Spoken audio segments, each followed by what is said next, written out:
신우이의 남편 전 애인 이야기에 공황장애 진단받은 며느리의 이혼선언 인생 파업기.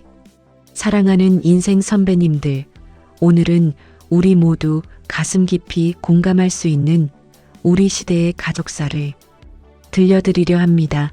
명절이면 찾아오는 그 익숙한 고단함, 신우이의 무심한 말 한마디에 상처 받았던 순간들, 그리고 가장 가까운 남편조차 그 아픔을 이해해주지 못했던 외로움, 이 모든 것이 화병이라는 이름의 병으로, 더 나아가 공황장애라는 실제 질환으로까지 이어질 수 있다는 사실, 우리는 이제야 조금씩 알아가고 있습니다.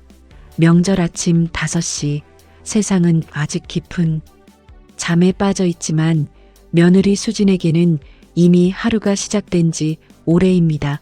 캄캄한 새벽, 주방 환풍기 소리만이 윙윙 울리는 가운데 가스레인지와 인덕션이 모두 돌아가는 후끈 달아오른 공간, 송편 반죽의 찰진 소리, 전을 부치며 기름이 치익치익 튀는 소리 사이로 흐르는 며느리 수진의 지친 숨소리가 들리는 것만 같습니다. 그녀는 이미 이틀 밤을 설치고 어제부터 재료 준비와 밑반찬을 하느라 온몸의 근육이 경직되어 있습니다. 명절을 위해 부친 파스가 온몸에 덕지덕지 붙어있는 그녀의 등은 이미 지쳐 있는데, 그 등을 향해 시어머니 영자 여사의 무심한 한마디가 날아듭니다. 요즘 세상은 편하지 옛날처럼 아궁이에 불 떼고 장작 패는 일도 없으니 우리 때보다야 낫지. 수지나 인덕션에 후라이팬만 올려놓으면 되는데 뭐, 이 한마디에 수진의 가슴은 먹먹해집니다. 이 고통이 놀이라면 저는 평생 일만 하고 살았던 걸까요? 어머니는 제 노동의 고단함을 10년 동안 단 한 번도 힘들다고 인정해 주신 적이 없구나. 수진의 마음속 외침은 새벽 주방의 열기처럼 그녀의 심장을 뜨겁게 달굽니다. 우리 마음도 함께 아파옵니다. 이 시대를 살아온 우리 며느리들의 영혼이 고스란히 담긴 외침입니다. 송편을 빚다가 너무 지쳐있던 수진은 실수로 손톱을 부러뜨립니다. 살짝 피가 스며나오는 손가락을 보며 그녀는 허탈함을 느낍니다. 10년 동안 정말 많은 손톱이 부러졌지. 매번 반창고를 붙이고는 아무 일도 없었다는 듯 다시 주방으로 들어섰는데, 그 순간 거실에서 초등학생 딸이 몰래 들어와 속삭이는 말이 그녀의 가슴을 적십니다. 엄마, 힘들죠? 제가 좀 도와드릴까요? 수지는 눈물을 삼키며 괜찮아. 엄마가 할게. 너는 쉬어라고 말합니다. 자신이 당한 고통을 딸에게는 물려주고 싶지 않은 어머니이자 며느리인 그녀의 애처로운 마음입니다. 12인 가족이 둘러앉은 화려한 명절 식탁. 수지는 땀을 닦을 새도 없이 상을 차리고 떨어진 반찬을 채우며 주방과 거실을 뛰어다닙니다. 식사가 한창 무르익을 때 남편 민수가 팔짱을 낀 채 상석에 앉아 무심히 말합니다. 여보, 밥 먹으면서 해. 뭘 그렇게 계속 왔다 갔다 해 앉아서 좀 쉬어. 누가 자꾸 부르지도 않는데 이것은 배려일까요? 아니면 아내의 고통을 외면하려는 무책임한 방어선일까요? 수지는 숟가락조차 들지 못하고 가족들의 식사를 뒷바라지하는 자신의 모습을 봅니다. 민수는 자신은 편안하게 앉아 식사하면서 아내의 고단함을 앉아서 먹으라는 말로 위로하려는 그 마음, 우리도 너무 잘 알지 않습니까? 우리 시대의 남편들의 전형적인 모습입니다. 마음은 미안하지만 몸은 움직이지 않는, 그저 말로만 하는 배려. 수지는 애써 미소를 지어 보이지만 그 미소 뒤에는 당신은 왜 내 편이 되어 함께 이 고단함을 나누지 못하는가라는 깊은 회한이 숨겨져 있습니다. 그리고 그 순간이 찾아옵니다. 10년 내내 수진을 괴롭히던 도발의 순간, 신우이 미선이 새우튀김을 집으며 불쑥 지연이라는 이름을 거론합니다. 와. 지연이가 해준 새우튀김이 진짜 예술. 이었는데 바삭함이 다르다고 해야 하나? 이 집에 올 때마다 그 새우튀김 생각이 나. 수진. 새우튀김도 맛있지만 역시 지연이 손맛은 못 따라가죠. 10년이 지났는데도 그 맛이 잊히지 않네요. 지연이는 명절만 되면 우리 엄마께 직접 장을 보고 올릴 정도로 정성을 들였는데 말이야 10년이 지났는데도 이 집에서 지연이라는 이름은 사라지지 않는 유령처럼 수진을 괴롭힙니다. 지연은 민수의 전 애인이었고 명절 음식 솜씨가 뛰어났다는 이유 하나만으로 수진을 끊임없이 비교하는 잣대가 되어 왔습니다. 며느리의 가슴에 박힌 이 가시는 10년 동안 단 한 번도 뽑힌 적이 없습니다. 식탁 공기가 순간 냉각됩니다. 수진은 젓가락을 든 채 그대로 멈춰버리고 미선은 태연하게 웃습니다. 민수는 당황하며 누나 갑자기 무슨 소리야. 지금 수진이 한테 미안하잖아. 라고 말을 흐리고 영자 여사는 쉿 밥 먹어 좋은 날에 왜 옛날 이야기를 하니 하는 제스처만 할 뿐 며느리의 편을 들어주지 않습니다. 이 집에서 나를 지켜주는 사람은 아무도 없구나. 수진은 그 순간 깨닫습니다. 미선의 공격적인 비교는 단순히 음식 솜씨를 넘어 수진이라는 존재 자체에 대한 부정으로 다가왔습니다. 수진은 식사를 하다가 문득 지연이라는 여자는 대체 어떤 사람이었을까 상상합니다. 그녀는 분명 모든 것이 완벽하고 예쁘고 요리도 잘하는 사람일 거라며 자신을 더욱 작아지게 만듭니다. 나는 10년 동안 이 집안에서 정말 아무런 가치도 없는 걸까? 라는 생각이 그녀를 옥죄입니다. 수지는 간신히 식사를 마치고 설거지를 하러 주방으로 향합니다. 영자 여사는 그런 수진의 뒷모습을 보며 다시 한번 걱정스러운 잔소리를 합니다. 명절에 울상짓지 마라. 복이 달아난다. 내 표정이 안 좋으면 온 집안 분위기가 싸해지는 걸 모르니 웃는 얼굴이 제일이지. 수진의 마음속에서는 절규에 가까운 외침이 터져나옵니다. 어머니, 제게 복이 달아나는 게 아니라 어머니의 무심함과 신우이의 도발 때문에 제 화병이 올라오는 겁니다. 명절이 제게는 10년간의 고문이었어요. 밤이 깊어 모두 잠든 후에도 수지는 홀로 눈물을 흘립니다. 방바닥에 차가운 파스를 붙이고 천장을 바라보는 그녀의 모습에서 우리 딸, 우리 며느리의 모습이 겹쳐 보입니다. 그녀는 휴대폰을 들어 아무도 없는 새벽에 인터넷에 화병 증상, 시댁 스트레스를 검색해보지만 막상 뾰족한 해결책은 없습니다. 그저 참고 사는 거지 뭐라는 무력한 댓글들만 눈에 들어옵니다. 이렇게 쌓인 10년의 응어리, 10년간의 침묵이 마침내 임계점을 넘어섰습니다. 수지는 결심합니다. 더 이상 나를 갉아먹는 이 희생을 반복하지 않겠다고.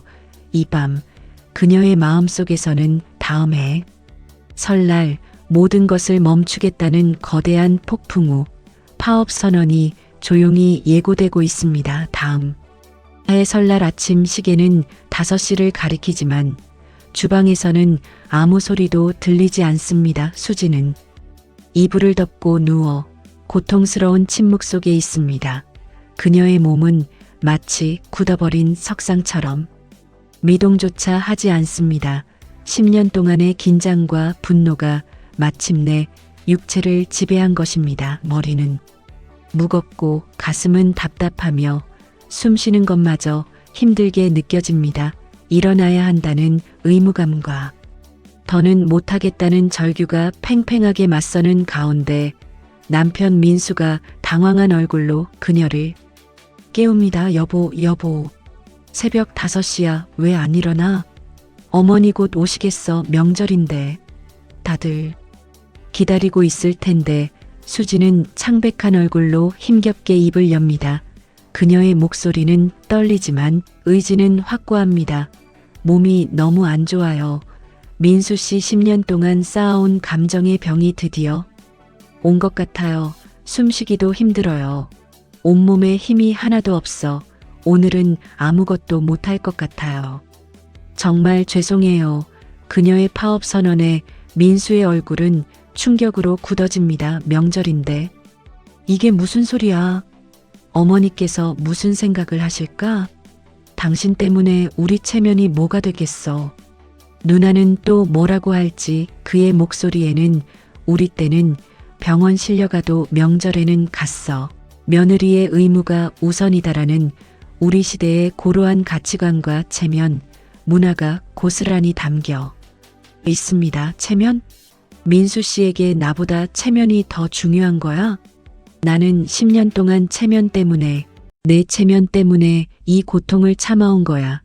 이제 더 이상은 못 참겠어. 그게 아니라 갑자기.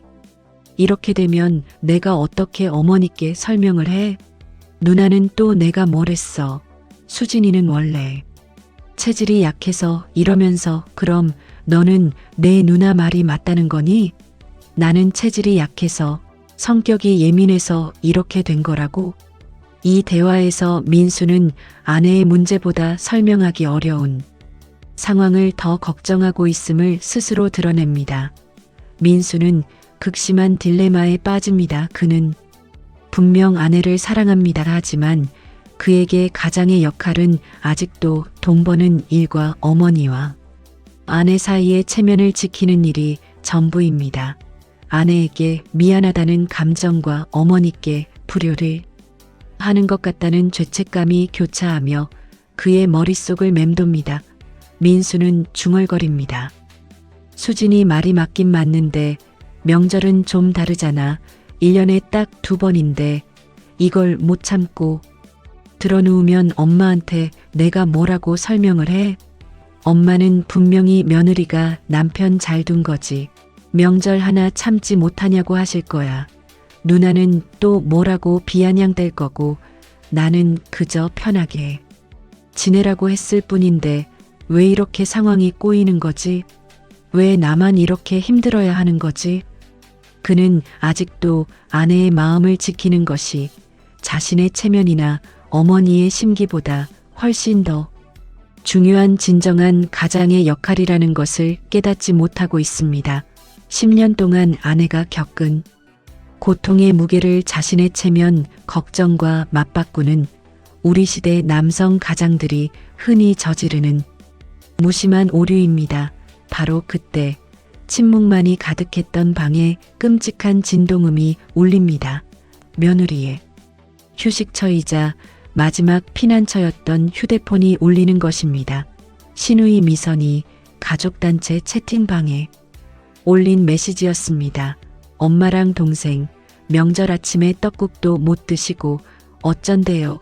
유유 마침 지연이네 가족이 설날 아침에 올린 사진 보니까 너무 화목해 보이네요. 가족들이 다 같이 웃고 떡국 먹는 사진인데 역시 여자가 옆자리를 잘 지켜야 하는데 우리 민수는 아유 옆자리가 중요한데 첨부된 사진에는 지연과 그녀의 행복해 보이는 가족이 함께 떡국을 먹고 있습니다. 이것은 2차 폭탄이었습니다. 10년의 유령 지연이가 이제는 가장 개인적인 공간인 디지털 세상을 통해 수진의 휴식처까지 침범한 것입니다. 수진의 눈빛이 순간 이성을 잃고 흔들립니다. 그녀는 몸을 벌떡 일으켜 더 이상 견딜 수 없다는 듯 울부짖으며 휴대폰을 벽에 집어 던집니다. 이제 그만해. 제발 그만해. 나를 내버려둬. 산산조각 난 휴대폰 액정에 비친 그녀의 일그러지고 절망적인 얼굴 10년 동안 삭혀온 응어리가 폭발하는 순간이었습니다. 민수는 아내의 격렬한 반응에 충격을 받아 굳어버리고 맙니다.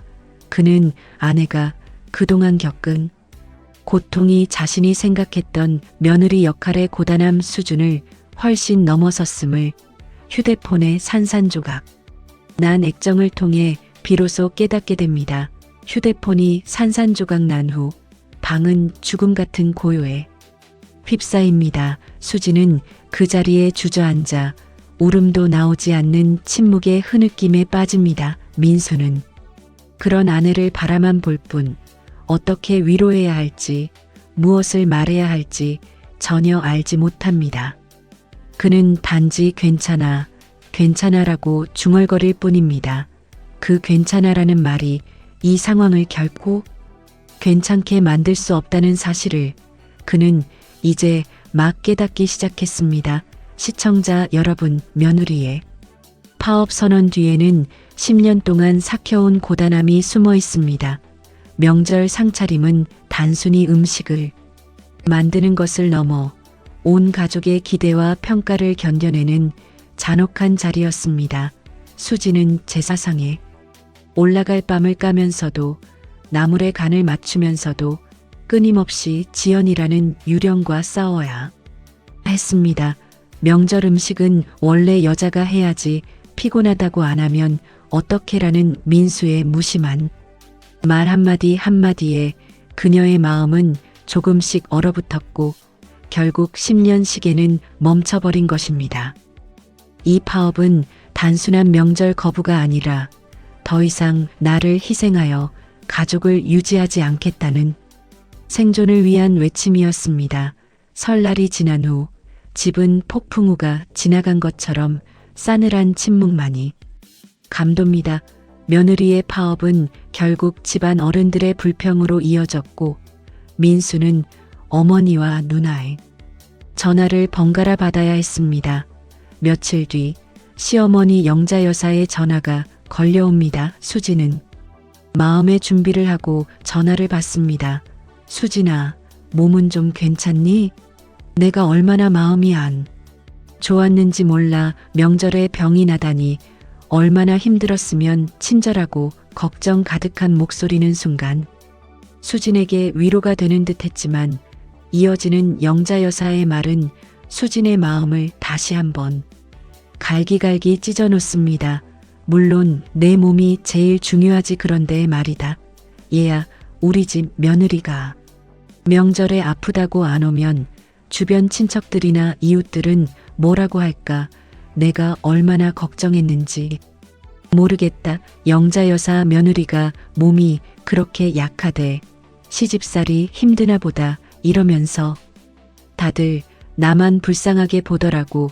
내가 좀만 더 참아주면 될 걸. 결국 내 체면까지 망치니 내가 너를 얼마나 아꼈는데. 내가 속상해서 위로하는 척하며 결국 며느리에게 모든 책임을 돌리는 이중적 태도. 영자 여사는 며느리가 안쓰러우면서도 아들에 대한 딱한 마음과 평생 지켜온 주변 시선에 대한 체면을 버리지 못합니다. 이 복잡 미묘한 심리가 수진을 더욱 혼란스럽게 만들었고 상처를 아물게 할 기회를 완전히 빼앗아갑니다. 수진은 전화기를 붙잡고 결국 어머니에게 나는 며느리라는 역할을 수행하는 도구일 뿐이구나라는 절망감에 휩싸입니다. 전화를 끊은 후 수지는 거울을 봅니다. 거울 속의 자신은 초췌해 보입니다. 내가 정말 몸이 약한 걸까? 내가 너무 예민한 걸까? 시어머니의 말은 그녀에게 자신감을 잃게 하고 자신의 정당한 감정까지 의심하게 만드는 강력한 메아리가 됩니다. 남편 민수의 무관심은 더욱 심각합니다. 그는 아내의 고통을 외면하고 상황을 축소하려 합니다. 수진이 시어머니와의 전화 내용을 전하자 민수는 얼버무립니다. 수진아, 이제 그만해. 누나도 사실 아기는 없어. 그냥 옛날에는 형제끼리 그런 농담은 다 있었잖아. 그걸 가지고 내가 너무 예민하게 받아들이는 거 아니야? 어머니도 결국 당신 걱정해서 한 말인데 당신이 이렇게 아프다고 하니까 어머니도 얼마나 마음이 불편하시겠어. 다 치유되는 데는 시간이 필요해. 조금만 너그럽게 생각해봐. 장난, 예민함, 어머니 걱정. 민수는 아내의 고통을 전혀 공감하지 못하고 오직 아내의 반응만이 문제를 일으킨다고 생각합니다. 수지는 남편의 말 한마디 한마디가 마치 그녀의 10년 고통을 지우개로 지워버리려는 듯 느껴집니다. 내가 아픈 것보다 당신과 어머니의 불편함이 더 중요하구나. 당신은 결국 내 편이 아니었어. 그의 말 한마디에 수진의 마지막 희망도 산산조각 나며 마음은 완전히 얼어붙습니다. 민수 씨, 너는 정말 내 아픔을 모르는 거야? 아니면 알고도 외면하는 거야? 내가 왜 외면해? 나도 힘들어. 회사 일도 바쁜데 집에 와서는 이런 일로 시끄럽고 당신도 좀 내 입장을 생각해줘. 이 대화는 민수가 아내의 고통을 자신에게 불편을 끼치는 문제로만 인식하고 있음을 여실히 보여줍니다. 그리고 마침내 몸이 마음을 대신하여 절규합니다. 어느 날 저녁 우연히 신우이 미선에게서 걸려온 전화 벨소리만으로도 수진의 몸은 격렬하게 반응합니다. 심장이 미친 듯이 뛰기 시작하는 빈맥이 오고 호흡은 얕고 빨라지며 과호흡 상태로 온몸에 식은 땀이 줄줄 흐릅니다. 가슴이 조여오고 숨이 막히는 것 같습니다. 세상이 점점 아득해지며 자신이 죽을 것 같은 극심한 공포감에 사로잡힙니다. 민수 씨나 숨을 못 쉬겠어. 가슴이 죽을 것 같아. 제발 도와줘. 하하. 수지는 말을 잇지 못하고 바닥에 쓰러집니다. 온몸이 저리고 세상이 빙글빙글 돌며 심장이 멎을 것 같은 극심한 공포감. 민수는 이제야 사태의 심각성을 깨닫습니다. 아내를 안고 응급실로 뛰어가는 그의 얼굴은 공포와 자책감으로 얼룩져 있습니다. 그 길에서 수지는 민수의 품에서도 나 죽나봐. 너무 무서워라고 중얼거립니다. 대학병원 응급실에서 의사의 진단은 분명하고 단호합니다. 환자분은 극심한 스트레스와 억눌린 감정으로 인해 공황장애가 온 겁니다. 화병이 단순한 스트레스나 마음의 병이 아닙니다. 실제 질병입니다. 신체적인 반응으로 나타나는 정신질환입니다. 특히 환자분처럼 장기간 가족 내의 갈등에서 자신을 방어할 수 없었을 때 이런 식으로 폭발합니다. 당장은 약물로 증상을 진정시켜야 하지만 근본적인 원인을 해결하지 않으면 재발할 수 있습니다. 민수는 의사의 말을 들으며 머리를 얻어맞은 듯한 충격에 빠집니다. 장난이라고 예민하다고 넘겼던 자신의 행동이 아내를 죽음의 문턱까지 몰고 갔음을 비로소 깨닫습니다. 그의 눈에서는 뒤늦은 자책의 눈물이 흘러내립니다. 그는 병실에 누워 잠든 아내의 손을 꼭 잡고 내가 무슨 짓을 한 거냐며 스스로에게 질문을 던집니다. 퇴원 후 수지는 이전과는 달리 놀랍도록 차분하고 고요합니다. 공황 발작이라는 극한의 경험을 겪으며 그녀는 이미 마음속으로 10년 결혼 생활에 마침표를 찍었습니다. 병원에서 돌아온 지 며칠 후 수지는 노트북 앞에 앉아 덤덤하게 이혼 서류를 준비합니다. 그 옆에는 10년간의 결혼 생활을 상징하는 듯한 빛바랜 가족 사진이 놓여 있습니다. 그 사진 속에는 예전에 웃고 있던 자신의 모습이 있지만 지금의 그녀에게 그 웃음은 너무나 먼 일처럼 느껴집니다. 저녁 식사 후 민수에게 차 한 잔을 건넨 수지는 단호하게 말합니다. 민수 씨, 우리 헤어지자. 더는 못 버티겠어. 이 병을 안고 당신 곁에서 살면 나는 정말 죽을 것 같아. 나는 이제 살고 싶어. 민수는 예상했던 일이지만 막상 이혼이라는 말을 듣자 온몸에 피가 식는 듯합니다. 살고 싶어라는 말이 특히 그를 찔렀습니다. 수진아, 미안해. 내가 정말 잘못했어. 이제부터 내가 모든 걸 바꿀게. 제발 한 번만 기회를 줘. 나를 위해서라도 기회는 10년 동안 늘 있었어요. 나는 10년 동안 지연이라는 유령과 싸웠어. 그런데 나의 남편은 그 유령에게 한 방도 날리지 못했어. 오히려 내가 예민하다고 참지 못한다고 했지. 당신에게 나는 아내가 아니라 당신의 체면을 지켜주는 며느리 역할 대행이었을 뿐이야. 당신은 회사의 일은 그렇게 열심히 해결하면서 가장 가까운 나, 당신 아내의 아픔은 철저히 외면했어. 더 이상은 무관심 속에서 살고 싶지 않아. 나는 이제 내 마음을 지키면서 살고 싶어. 수진의 고요하지만 단호한 목소리는 민수의 심장을 관통합니다. 그녀의 눈빛은 이미 민수에게서 완전히 돌아선 상태입니다. 그 눈빛에는 분노보다는 모든 것을 포기한 어둡고 침착한 절망이 가득했습니다. 이혼 이야기를 듣고 딸아이가 울며 묻습니다. 엄마, 아빠, 왜 헤어져? 우리 가족 안 되는 거야? 이 질문에 수지는 할 말을 잃고 민수는 그제야 자신의 무관심이 아이들의 행복한 가정까지 위협하고 있음을 뼈저리게 느낍니다.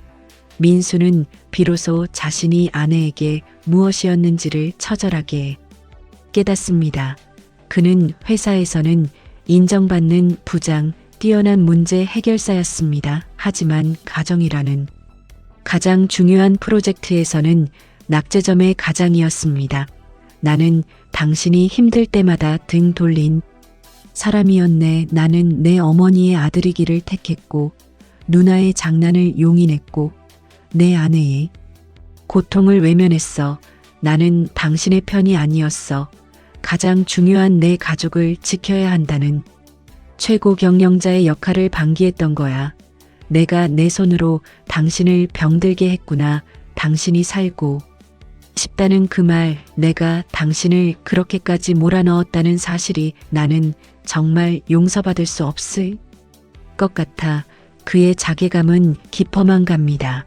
그는 아내의 고통을 참아야 하는 것으로 치부했던 자신의 무지를 깨닫습니다.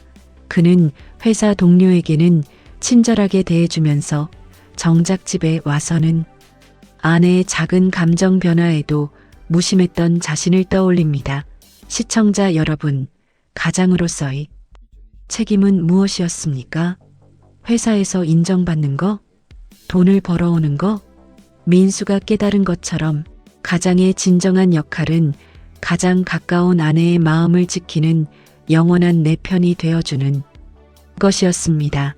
가정은 회사보다 더 섬세한 관리와 사랑이 필요한 가장 소중한 프로젝트입니다. 그 깨달음이 늦어 아내에게 이혼을 선언받은 그의 마음을 생각하면 우리 가슴이 먹먹해집니다. 이혼 선언 후 수지는 아이들을 데리고 친정으로 잠시 떠납니다.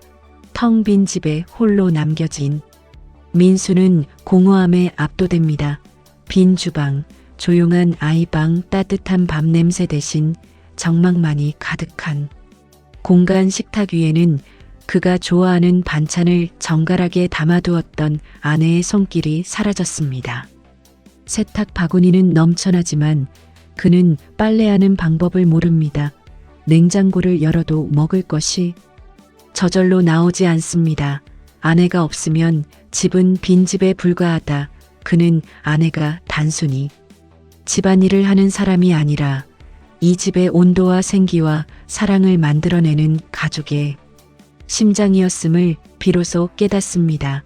그는 컵라면을 끓여 먹으며 그동안 아내가 매일 만들어주던 따뜻한 밥상이 얼마나 소중했는지를 절감합니다.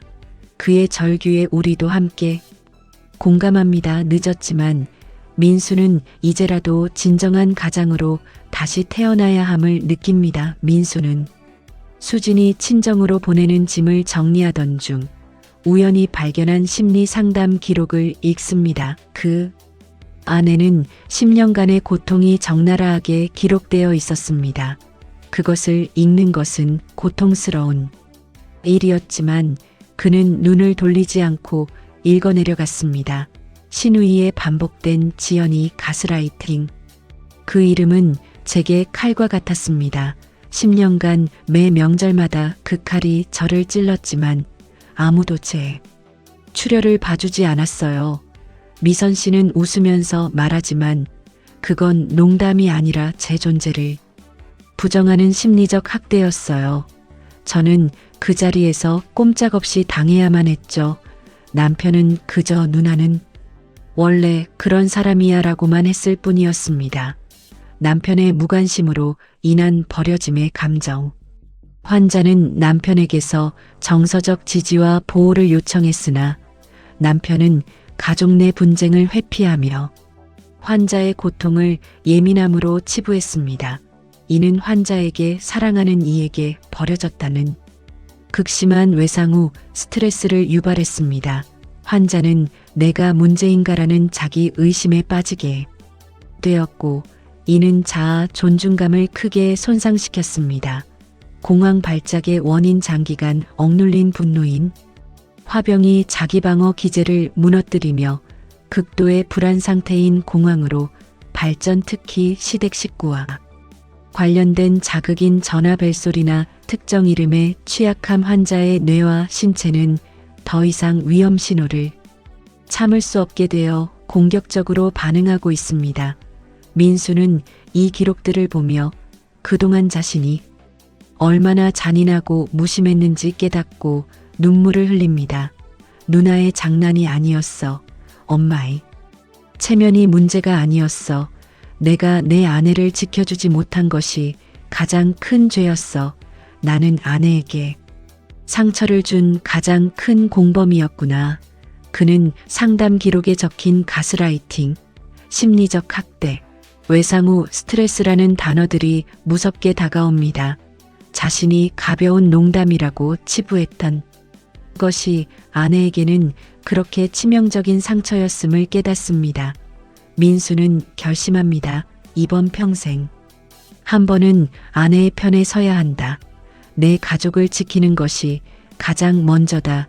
이것이 가장의 진정한 결단이다. 그는 회사에 장기 휴가를 신청하고 아내와 아이들 곁으로 돌아가기로 합니다.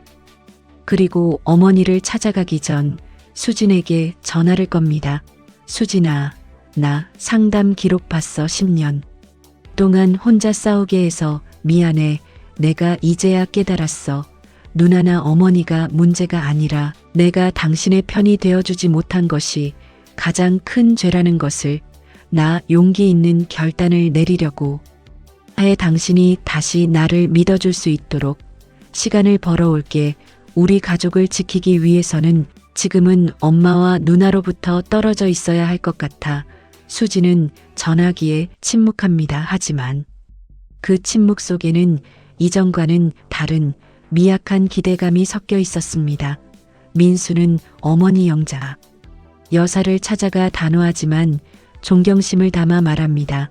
어머니, 수진이가 병이 났어요. 심각한 공황장애 진단을 받았어요.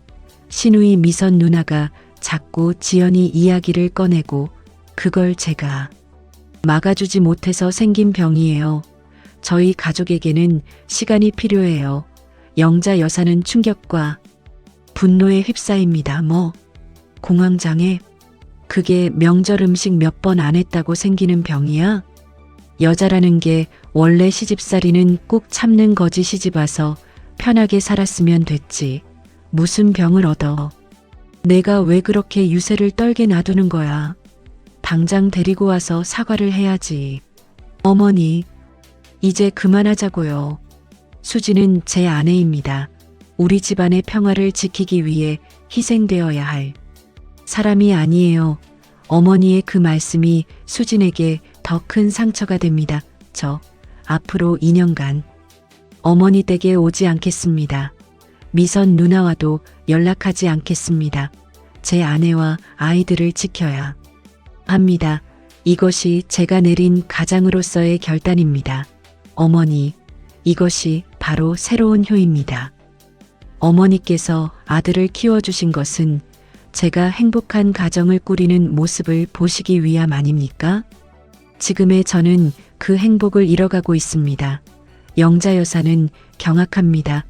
너 내 아들이 맞아? 어머니를 버린다는 거야? 내가 이제 와서 부모에게 등을 돌리다니. 그녀는 아들이 평생에 가치관과 전통을 깨고 부모보다 아내를 선택하는 모습에 엄청난 배신감과 당황함을 느낍니다. 우리 시청자들은 이 장면에 복합적인 감정을 느낍니다. 전통적 효의 가치와 아들의 새로운 가정을 지키려는 결단 사이에서 갈등합니다. 하지만 민수의 결심은 확고했습니다. 어머니, 버리는 것이 아닙니다. 우리 가족이 살기 위한 유일한 길입니다. 2년 뒤 더 건강하고 단단해진 모습으로 돌아오겠습니다. 그때는 어머니도 저희의 변화를 보시고 이해해 주실 거라고 믿습니다. 민수가 떠난 후 영자 여사는 텅 빈 거실에서 홀로 앉아 있습니다. 아들에 대한 서운함과 며느리에 대한 미안함 사이에서 깊은 고독을 느낍니다. 그녀는 혼자 중얼거립니다. 정말 그렇게까지 아팠던 거니? 공황장애라 내가 정말 몰랐던 걸까? 그녀는 며느리의 공황장애 진단이 단순한 엄살이 아니었음을 아들의 단절 선언을 통해 비로소 받아들이기 시작합니다. 평생 참는 미덕만을 강조해왔던 자신의 삶을 되돌아보는 계기가 됩니다. 어느덧 2년의 시간이 흘렀습니다. 수지는 친정 근처에서 전문적인 심리 상담과 치료를 병행하며 자신의 감정을 인정하고 표현하는 법을 배웁니다. 처음 상담실에서는 말 한마디 제대로 못하던 그녀였지만 상담사의 끊임없는 지지와 공감 속에서 서서히 마음의 문을 엽니다. 수진 씨, 그동안의 고통은 수진 씨의 잘못이 아닙니다. 자신을 위해 쉬는 것은 죄가 아닙니다. 의무입니다. 분노와 슬픔을 억누르지 말고 건강하게 표현하세요. 수진 씨의 감정은 수진 씨의 것이며 누구의 눈치도 볼 필요가 없습니다. 지연이와의 비교는 당신의 가치를 절대로 떨어뜨릴 수 없는 것입니다. 상담사의 진심 어린 지지에 수지는 10년 동안 굳게 닫혀있던 마음의 빗장을 조금씩 엽니다. 그녀는 분노를 주먹으로 베개를 치며 표현해보기도 하고 슬픔을 마음껏 울어보기도 하는 법을 배웁니다. 또한 그녀는 오랫동안 잊고 살았던 자신만의 취미인 독서와 그림을 다시 시작합니다.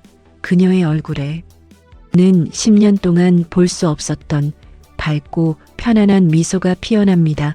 화병과 공황의 증세도 현저히 완화되었습니다. 그녀는 자신을 짓눌렀던 착한 며느리 콤플렉스에서 벗어나 나는 나대로 충분히 소중한 사람이다라고 스스로에게 말해주는 법을 배웁니다. 한편 민수는 수진의 곁에서 완전히 새로운 사람이 되었습니다. 그는 이제 앞치마를 두르고 주방에 섭니다. 처음에는 라면도 제대로 끓이지 못하고 냄비를 태우고 빨래를 잘못 삶아 아이들의 옷을 망치기도 했습니다. 이런 단순한 일도 이렇게 복잡했단 말이야? 나는 평생 이게 얼마나 힘든 일인지 한 번도 생각해 본 적이 없었어라며 투덜거리던 그는 아내의 고통이 바로 이 단순한 일들의 10년치 누적이었음을 몸으로 깨닫습니다. 하지만 민수는 포기하지 않습니다. 그는 아내 입맛에 맞는 반찬을 연구하고 유튜브를 보며 설거지와 청소의 노하우를 익힙니다. 빨래, 청소, 아이들 숙제 지도까지 모든 집안일을 도맡아 하는 그의 얼굴에는 10년 전의 무심함 대신 가족을 지킨다는 책임감과 가족의 웃음을 보는 행복감이 깃들어 있습니다. 그는 이제 이 시대의 진정한 가장은 사랑하는 사람의 삶을 편안하게 해주는 사람임을 깨닫습니다. 그는 체면을 위한 가장에서 마음을 위한 가장으로 변모했습니다. 민수는 짧은 반성의 길을 씁니다. 오늘은 수진이의 생일이었다. 예전에는 꽃과 선물만 챙겼다 하지만 오늘은 아침부터 딸과 함께 떡국을 끓이고 집안을 청소하고 카드를 만들었다. 수진이가 눈물을 흘리며 고맙다고 했다. 내가 그동안 정말 많은 것을 놓치고 살았구나. 사랑은 큰 선물이 아니라 매일의 작은 실천 속에 있는 것임을 이제야 알겠다. 수진 부부의 대화 방식도 완전히 달라집니다. 민수는 이제 더 이상 신문이나 휴대폰을 보며 대답하지 않습니다. 그는 수진의 눈을 바라보며 진지하게 대화합니다. 수진아, 오늘은 마음이 좀 편하니? 상담은 어땠어? 힘들면 나한테도 다 털어놔. 내가 당신의 감정 쓰레기통이 되어줄게. 당신이 울고 싶으면 나도 같이 울어줄게. 나는 이제 당신의 기쁨과 슬픔을 함께 나누고 싶어. 응, 당신 덕분에 많이 좋아졌어. 예전에는 당신 눈치 보느라 내 감정을 숨겼는데 이제는 편하게 말할 수 있어서 좋아 언니. 상담에서 지연이 이야기를 했는데 이제는 그 이름이 그렇게 무섭지 않아. 나는 나인걸. 고마워. 민수 씨, 당신이 드디어 내 편이 되어줘서. 그들은 매일 저녁 그날 겪은 감정과 생각을 나누는 공감 시간을 가집니다.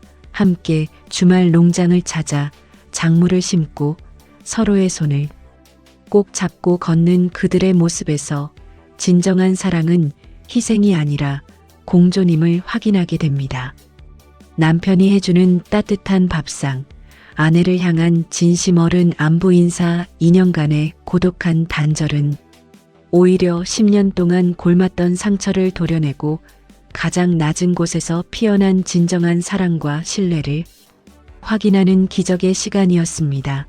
2년 만에 첫 만남은 중립적인 장소인 한적한 공원 벤치에서 이뤄집니다. 시어머니 영자 여사는 민수와 수진이 온다는 소식에 며칠 밤을 설쳤습니다. 아들에 대한 그리움과 며느리에 대한 미안함이 그녀의 마음을 흔들었습니다. 2년 동안 홀로 지내면서 그녀도 많은 생각을 했습니다. 친구들에게 며느리가 병들었다는 이야기를 하며 위로를 받기도 하고 시대가 변했음을 느끼기도 했습니다.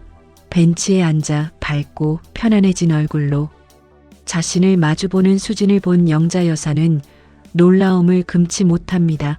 10년 동안 보았던 그 병든 얼굴, 울상이던 표정은 온데간데 없고 생기와 활력이 넘쳐나는 며느리의 모습에 그녀는 비로소 자신이 며느리에게 행했던 무심함이 얼마나 컸는지를 깨닫습니다.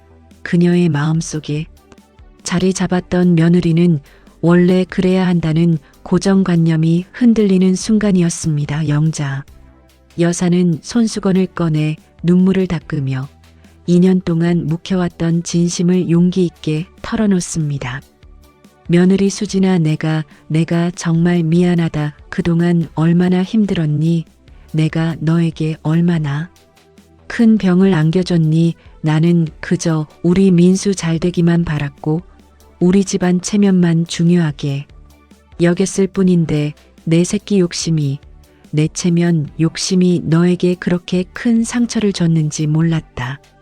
내가 아프다는 걸 알면서도 내 걱정만 했던 내가 참 못난 시험이었다. 이 2년 동안 내가 없으니 내가 평소에 내가 해주던 작은 일들까지 얼마나 소중했는지 알겠더구나. 용서해다오. 정말로 시어머니가 내 탓이라 인정하며 흘리는 회한의 눈물. 이 장면은 우리 시청자들에게 깊은 공감과 감동을 선사합니다. 평생을 나 자신보다 가정을 우선해야 한다는 가르침을 받고 살아온 시어머니 세대가 며느리의 고통을 인정하고 자신의 잘못을 받아들이는 것은 엄청난 용기가 필요한 일이었습니다. 수진의 마음속 굳은 응어리가 시어머니의 진심 어린 사과와 눈물에 조금씩 녹아내리는 것이 느껴집니다. 수진도 눈물을 흘리며 영자 여사의 손을 잡습니다. 어머니, 저도 미안해요. 그동안 마음속으로만 원망했어요. 이제야 엄마의 마음을 조금은 알 것 같아요.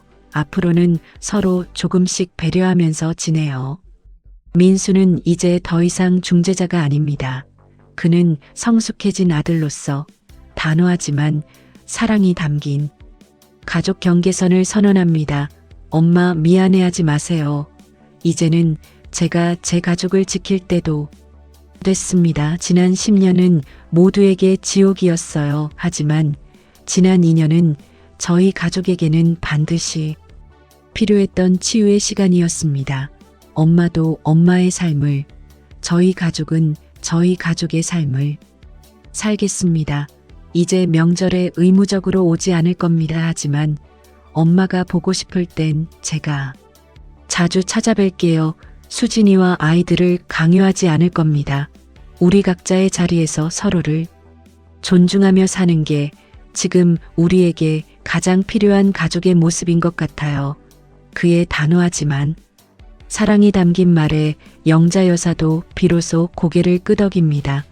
전통적인 효를 거부하고 새로운 가족 평화를 선택한 아들의 모습을 인정하는 순간입니다.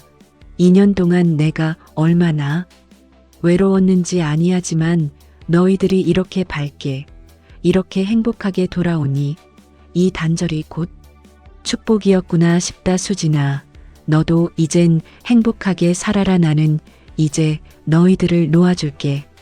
대신 가끔은 영상이라도 걸어다오. 우리 손주들 얼굴 보고 싶다. 시어머니의 이 한마디에 2년간의 모든 아픔과 갈등이 해결됩니다. 단절은 무관심이나 배신이 아닌 더 큰 가족의 화합을 위한 지혜로운 거리두기였음을 모두가 깨닫게 됩니다. 가족 간에도 건강한 거리가 필요하다는 이 시대가 요구하는 새로운 가족의 가치를 확인하는 순간이었습니다. 이제 그들은 새로운 일상을 살아갑니다. 가족의 꽃은 무조건적인 희생이 아닌 건강한 경계 안에서 가장 아름답게 피어난다는 것을 증명하듯 그들의 일상에는 평화가 깃들어 있습니다. 민수는 주말마다 의무적으로 어머니 댁에 찾아가는 대신 수진과 아이들과 함께 편안한 모습으로 영상통화를 연결합니다. 엄마, 오늘 저녁 드셨어요? 수진이가 직접 담근 김치인데 다음 주에 택배로 보내드릴게요. 저번에 보낸 사골국은 어떠셨어요? 제가 끓인 건데 아이고, 우리 아들이 최고지. 수진이가 담근 김치라니 더 맛있겠구나. 얼굴 보여줘서 고맙다. 우리 이쁜 손주들도 잘 지내고 화면 속에서 환하게 웃는 시어머니의 모습. 의무가 아닌 진심에서 우러나오는 교리는 모두에게 편안함과 행복을 줍니다. 영자 여사는 혼자 있을 때 손주들의 사진을 보며 웃곤 합니다. 예전처럼 내 편을 고집하던 모습은 사라지고 모두가 행복한 지혜를 터득해 갑니다. 신우이 미선도 2년의 단절 기간 동안 많은 것을 깨닫습니다. 그녀는 더 이상 SNS에 예대인 이야기를 올리지 않습니다. 가족 행사에서 마주치더라도 수진에게 직접적인 말을 걸지 않으며 서로의 경계선을 존중하는 관계로 바뀌었습니다. 그녀는 자신의 말 한마디가 가져올 수 있는 파장을 이제야 이해하게 된 것입니다. 그들은 이제 더 이상적이 아닌 성숙한 친척으로 거리를 유지합니다. 어느 날 저녁, 수진과 민수는 거실 소파에 발을 맞대고 앉아 과거를 돌아봅니다. 2년 전 공황 발작으로 인해 절망에 빠졌던 순간과 민수가 용기 있는 결단을 내렸던 순간들을 회상합니다. 하지만 이제 그 기억은 아프기보다는 그들을 더욱 단단하게 만든 소중한 추억으로 자리 잡았습니다. 여보, 10년 동안 너무 미안했어. 내가 너무 늦게 깨달았지. 그리고 2년 동안 나를 다시 믿어줘서 정말 고마웠어. 앞으로는 무슨 일이 있어도 내가 당신의 영원한 내 편이 되어줄게. 내가 우리 가족의 방패가 되어줄게. 회사에서 무언가 문제가 생기면 나는 어떻게든 해결책을 찾잖아. 이제는 가정에서 생기는 문제도 당신과 함께 해결책을 찾을 거야. 아니야. 나도 고마워. 당신이 마지막에 용기 있는 결단을 내려줘서 우리 가족이 살 수 있었어. 나는 10년 동안 나를 희생했지만 이제는 당신과 함께 공존하는 법을 알았어.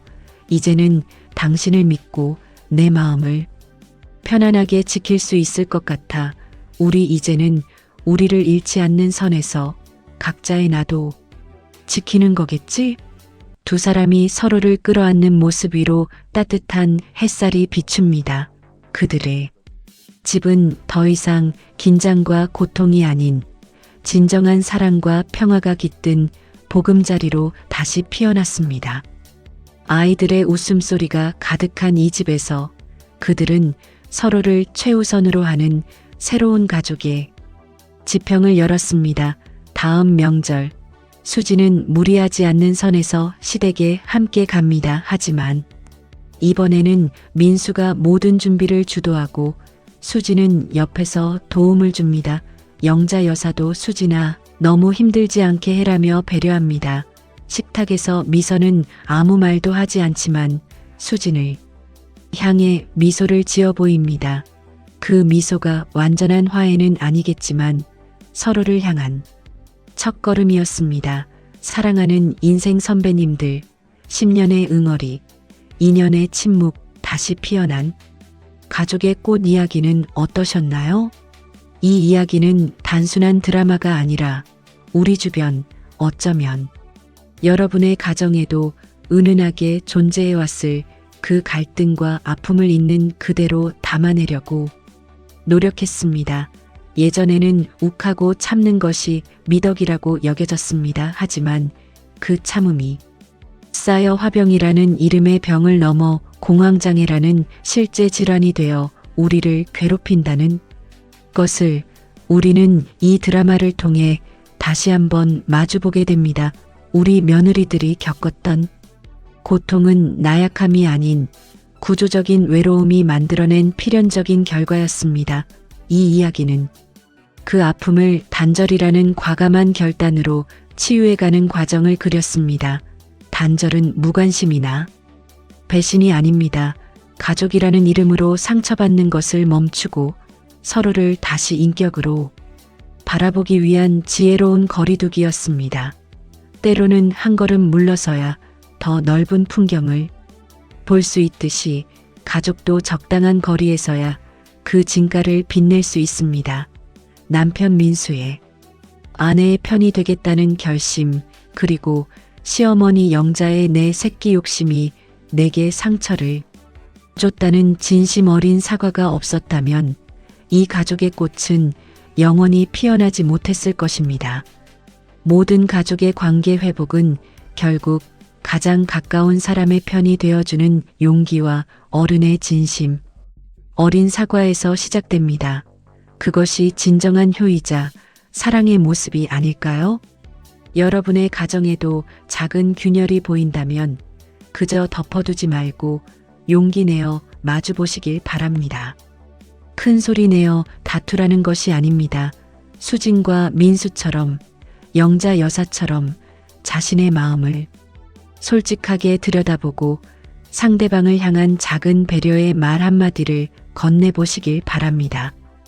때로는 한 걸음 물러서서 건강한 거리를 두는 것이 오히려 가족의 꽃을 더욱 아름답고 단단하게 피우는 길일 수 있습니다. 여러분의 소중한 경험과 이야기가 이 공간을 더욱 따뜻하게 만듭니다. 공감 가는 이야기 또는 나만의 가족 사랑법을 나누어 주신다면 더할 나위 없이 기쁠 것 같습니다. 다음번에도 여러분의 마음을 위로하고 희망을 드릴 수 있는 감동적인 이야기로 찾아뵙겠습니다. 가정의 평화와 웃음이 가득하시길 진심으로 기원합니다. 지금까지 사연 책방이었습니다. 오늘도 행복하십시오. 감사합니다.